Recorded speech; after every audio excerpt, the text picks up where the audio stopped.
धन्यवाद देता हूँ हमारी पार्टी की अध्यक्ष लक्ष्मी धनगर जी, समाजवादी पार्टी और हम सब लोग जो बैठे हैं, इन सब की राय मशवरे से समाजवादी पार्टी ने मेयर के प्रत्याशी पूर्व विधायक ज़मीरुल्लाह साहब को चुनाव लड़ा रहे हैं। और जिस तरह का आज जन समर्थन लोगों के बीच में उत्साह देखने को मिला है, उससे मैं ये कह सकता हूँ कि समाजवादी पार्टी इस बार अलीगढ़ से मेयर चुनने जा रही है। समाजवादी पार्टी के मेयर होंगे यहाँ पर। इससे पहले जो भी मेयर रहे, सरकार रही, उनका कामकाज तो दिखाई दे रहा है। नालियाँ भरी पड़ी हैं कूड़ों से, गंदगी से। जिस कैनाल के किनारे हम लोग निकले हैं वो माइनर नहीं बची है, वो नाला बन गई है। ये चुनाव अलीगढ़ स्मार्ट सिटी में होने जा रहा है। स्मार्ट सिटी के जो मानक थे, जो भारतीय जनता पार्टी ने तय किए, एक भी मानक में अलीगढ़ आगे नहीं दिख रहा है। स्मार्ट सिटी केवल नाम के लिए स्मार्ट सिटी रह गई है। जो बजट उपलब्ध कराना था, जो शहर का इंफ्रास्ट्रक्चर बेहतर करना था, जो लोगों के पानी पीने की सुविधा देनी थी, सीवर सिस्टम नहीं है अभी। कूड़े का सॉलिड वेस्ट मैनेजमेंट कैसे होगा, उसका कोई रास्ता नहीं है। हाउस टैक्स सरकार ले रही है और उसके बावजूद भी जो सुविधाएं मिलनी चाहिए एक शहर में, वो लोग नहीं दे पा रहे। और उस शहर में जो हिस्टोरिकल, अगर अलीगढ़ को हम हिस्टोरिकल देखें तो यहाँ से पढ़े हुए लोग, यहाँ से शिक्षा पाए हुए लोग दुनिया में ऊंचाइयों पर पहुँचे, बड़े बड़े स्थानों पर बैठे।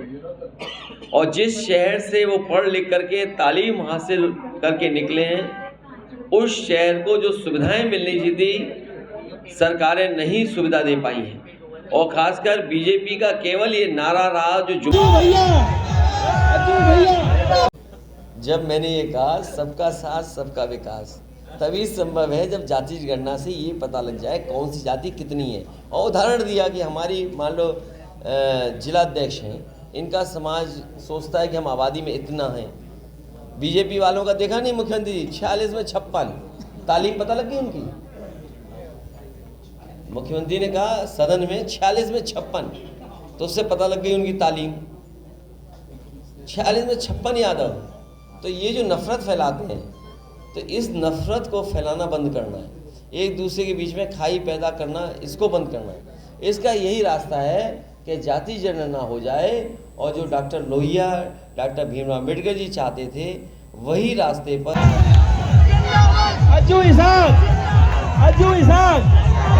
कोई कर रहा है तो भारतीय जनता पार्टी के लोग हैं। आज भी आप पता कर लो, सरकार नहीं है आपकी, समाजवादी लोग तो सरकार में नहीं है। तो चाहे पोखरा कब्जा हो, फर्जी नक्शे पास कराने हो, सब बीजेपी वाले कर रहे होंगे हैं। खुलकर बता दीजिए। नहीं, मैं जानकारी करके, मैं ये कहूँगा जानकारी करके पूरा खुल करके बताऊँगा। और खुल के बता दूँ आपको, जब पीडब्ल्यूडी के ट्रांसफर पोस्टिंग में भी सबसे पहले उंगली उठी थी, याद है? तो सोचिए सरकार से क्या उम्मीद करोगे। और ये दूसरे टर्म की सरकार है, पहले टर्म की सरकार नहीं है ये लगातार दूसरे। इसलिए इसका मतलब उन्हें ज़्यादा काम करना चाहिए था, जनता काम दिखाना चाहिए। नहीं चलाते हो। उन पे इतने दिवालिया थे बीजेपी वाले कि हमारे कार्यकर्ता को, हमारी पार्टी के नेता को ले गए और लड़ा रहे हैं चुनाव। शाहजहांपुर में नहीं लड़ा रहे। किससे मनोबल टूटता है? कोई मनोबल नहीं टूटता है। रेट अखबारों में छपा, अगर यूपी का भी छपेगा तो आप खुद ताज्जुब कर जाओगे कि कर्नाटक के बराबर यूपी का भी रेट है लगता है। इटावा नगर पालिका को लेकर आपका क्या कहना है? आपके प्रत्याशी जिनका टिकट, अरे इटावा में बात करेंगे, अभी तो ज़मीरुल्लाह के लिए बात कर रहे हैं। यूपी में किसी में जो लोग गए छपा के उस पर कैसे? नहीं, देखिए ऐसा है, मैं प्रेस के लोगों का धन्यवाद देता हूँ। हमारी पार्टी की अध्यक्ष लक्ष्मी धनगर जी, समाजवादी पार्टी और हम सब लोग जो बैठे हैं, इन सब की राय मशवरे से देखिए हैं पीएफआई के नाम। देखिए, बीजेपी के लोग चाहते हैं नफरत फैले, झगड़ा लगे, और सरकार को तो ये बताना चाहिए, मतलब आपको चिंता का विषय तो ये है कि जो आज सवाल आप पूछ रहे हैं कानून व्यवस्था का, एनसीआरबी का आंकड़ा देख लो। एनसीआरबी के आंकड़े वो हैं जो समाजवादी पार्टी ने दी थी, सरकार ने ही सरकार को दिए होंगे। आप कहाँ खड़े हो? कस्टोडियल डेथ नंबर 1 है, थानों में मारे जा रहे हैं लोग। और याद कीजिए वो दिन जब आपने टीवी पे देखा, एक ब्राह्मण समाज की माँ बेटी दोनों को बुलडोजर ने जिंदा जला दिया। सोचिए, सभ्य समाज में तो कानून व्यवस्था पर तो ये केवल भाषण दे रहे हैं, और अपने झूठ को सच बताने के लिए 200 करोड़ रुपए दे रहे हैं अमेरिकन कंपनी को, और अपना झूठ दबा रहे, सच बाहर ना आए उसके लिए सरकार ने अखबार के लिए, टीवी के लिए 2000 करोड़ रुपए रखे हैं। अपना झूठ सच बनाने के लिए 200 करोड़ रुपए की अमेरिकन कंपनी को हायर किया है। उदाहरण के लिए बीजेपी कहती है 100 में 4 बेरोजगार हैं। अरे पत्रकार साथी बताओ, कहाँ 4 बेरोजगार? 100 के 100 बेरोजगार हैं। फिर बीजेपी कहती है कि गरीब समझ ही नहीं पाए, $1 ट्रिलियन इकोनॉमी बनाएंगे। ये 1 ट्रिलियन इसलिए बोलते हैं जिससे गरीब के दिमाग में नहीं आए, उसे लगा कि बहुत बड़ी चीज़ कोई होने जा रही है, 1 ट्रिलियन। जैसे नोटबंदी में कहा कि भ्रष्टाचार खत्म हो जाएगा, और ऐसा भ्रष्टाचार खत्म हुआ कि 2000 रुपये गायब हो गए बाजार से। बताओ 2000 रुपये गायब हो गए कि नहीं आएंगे? कहाँ चले गए 2000? नहीं, छापने नहीं, अगर छापा मारोगे सही जगह तो सही निकलेंगे 2000 बहुत।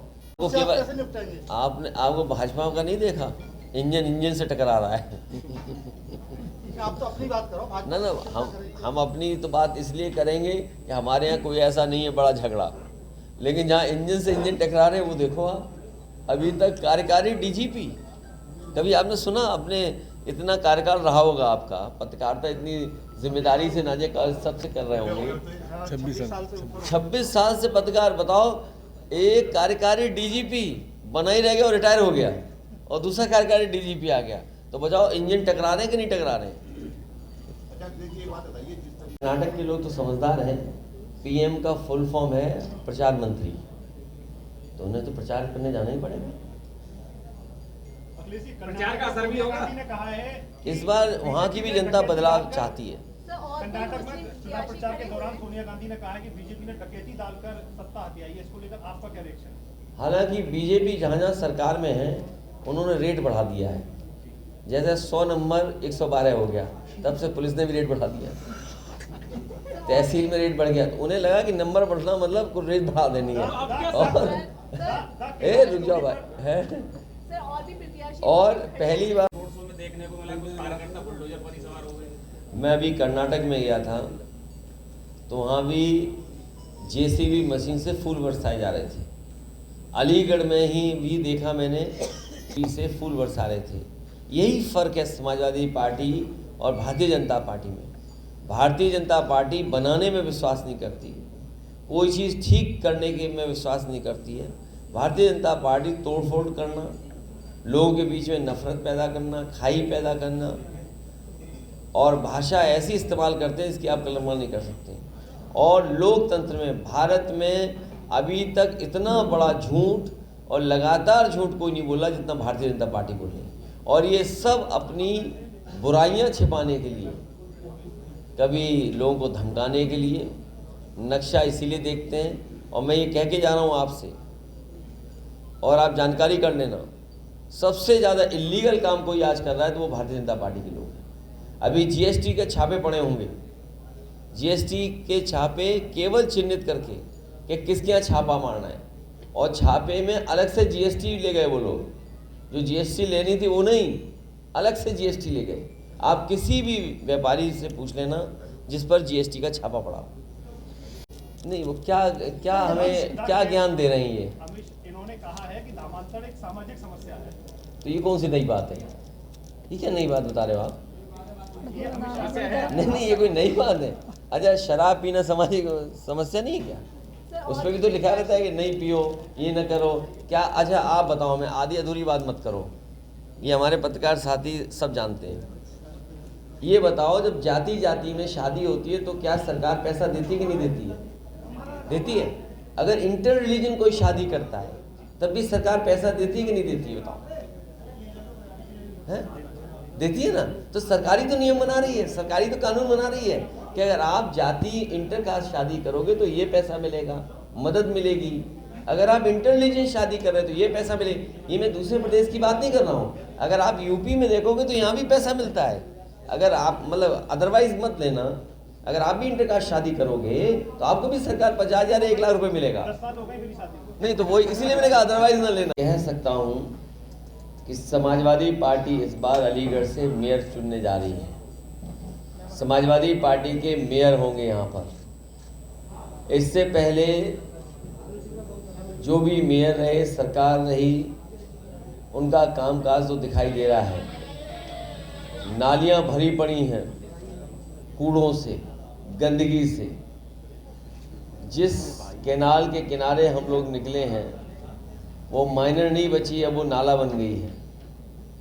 ये चुनाव अलीगढ़ स्मार्ट सिटी में होने जा रहा है। स्मार्ट सिटी के जो मानक थे, जो भारतीय जनता पार्टी ने तय किए, एक भी मानक में अलीगढ़ आगे नहीं दिख रहा है। स्मार्ट सिटी केवल नाम के लिए स्मार्ट सिटी रह गई है। जो बजट उपलब्ध कराना था, जो शहर का इंफ्रास्ट्रक्चर बेहतर करना था, जो लोगों के पानी पीने की सुविधा देनी थी, सीवर सिस्टम नहीं है अभी। कूड़े का सॉलिड वेस्ट मैनेजमेंट कैसे होगा उसका कोई रास्ता नहीं है। हाउस टैक्स सरकार ले रही है और उसके बावजूद भी जो सुविधाएं मिलनी चाहिए एक शहर में वो लोग नहीं दे पा रहे। और उस शहर में जो हिस्टोरिकल, अगर अलीगढ़ को हम हिस्टोरिकल देखें तो यहाँ से पढ़े हुए लोग, यहाँ से शिक्षा पाए हुए लोग दुनिया में ऊंचाइयों पर पहुँचे, बड़े बड़े स्थानों पर बैठे हैं। और जिस शहर से वो पढ़ लिख करके तालीम हासिल करके निकले हैं, उस शहर को जो सुविधाएं मिलनी चाहिए थी सरकारें नहीं सुविधा दे पाई हैं। और खासकर बीजेपी का केवल ये नारा रहा, जो जुमला बन गया स्मार्ट सिटी। क्या स्मार्ट सिटी में ट्रैफिक के इंतज़ाम को सांड और जानवर देखेंगे? जिस सॉलिड वेस्ट मैनेजमेंट को लेकर के और समय समय पे जब कूड़ा जलाया जाता है, सुप्रीम कोर्ट तक चिंता व्यक्त करता है। सॉलिड वेस्ट मैनेजमेंट के लिए क्या किया है सरकार ने? जो कूड़ा है उसके कलेक्शन के लिए क्या किया है? और जब कभी भी थोड़ा बहुत पानी भी बरस जाएगा तो शहर की गलियां और जल भराव दिखाई देता है। इसलिए जनता बिल्कुल त्रस्त है, जनता परेशान है, शहरी आबादी दुखी है। और जहां तक सरकार के कामकाज देखोगे, महंगाई चरम सीमा पर। पैकेट वाला आटा महंगा हो गया, सरसों का तेल महंगा, रिफाइंड तेल महंगा, बिजली का बिल महंगा और डीजल पेट्रोल महंगा। किसान की जो सुविधाएं मिलनी चाहिए वो नहीं दे पा रही। और उसका परिणाम ये है कि हमारे शहर भी बढ़ते चले जा रहे हैं। अगर गांव में सुविधा होती तो लोग शहरों की तरफ नहीं आते। और शहरों पर डेवलपमेंट अथॉरिटी से लेकर के जो नगर निकाय के लोग हैं या नगर निगम में जो व्यवस्था होनी चाहिए सरकार ने नहीं दी, जिसके कारण हमारे शहर भी गांव से दिख रहे हैं। इसलिए इस बार जनता भारतीय जनता पार्टी को हारने जा रही है। जो मुख्यमंत्री तालीम और तहजीब की बात करके गए हैं, मैं समझता हूँ उन्हें कबीर का दोहा जरूर याद रखना चाहिए। ऐसी वाणी बोलिए मन का आपा खोए, औरों को शीतल करे और दूसरों को भी शीतल करे। लेकिन आप बताइए, आप हो शीतल, मुख्यमंत्री जी की भाषा जानते हैं और वो ताले की बात कर रहे हैं, तो जनता को किधर ताला लगाना चाहिए? और फिर तहजीब तो ANI वालों ने देखी होगी कभी, जो हमारे ANI वाले चैनल हैं, कभी उन्होंने मुख्यमंत्री जी की तहजीब देखी थी। इसलिए जो सरकार काम नहीं कर पा रही है वो इधर उधर की बातें कर रही है। सरकार की जिम्मेदारी थी सुविधा देने की, वो सुविधा नहीं दे पा रहे। और फिर बीजेपी के लोग कह रहे हैं बिजली आ रही है हरदुआगंज से, ऐसे लग रहा है कि उन्होंने बिजली का प्लांट बनाया है। आज तक बिजली के प्लांट का उद्घाटन में भी नाम नहीं ले पाए। ये जो प्लांट है 660 सुपर क्रिटिकल थर्मल प्लांट है, एक यूनिट है। आपने मुख्यमंत्री जी का भाषण सुना होगा, नहीं सुना हो तो दोबारा सुन लेना। क्या कह रहे हैं? बिजली आ रही है हरदोगन से। कौन नहीं जानता हरदोगन से कब से बिजली आ रही है? कोई आज से बिजली आ रही है हरदोगन से? लेकिन ये सरकार बताए कि बिजली का एक भी कारखाना लगाया हो तो बताएं, और जो समाजवादी सरकार में लगा भी था बिजली का कारखाना, उससे बनने वाली बिजली को भी महंगे रेट पे खरीदने दे रहे हैं। इसलिए इस शहर ने और इस शहर के लोगों की एक अपनी अलग पहचान है। इनकी शिक्षा की वजह से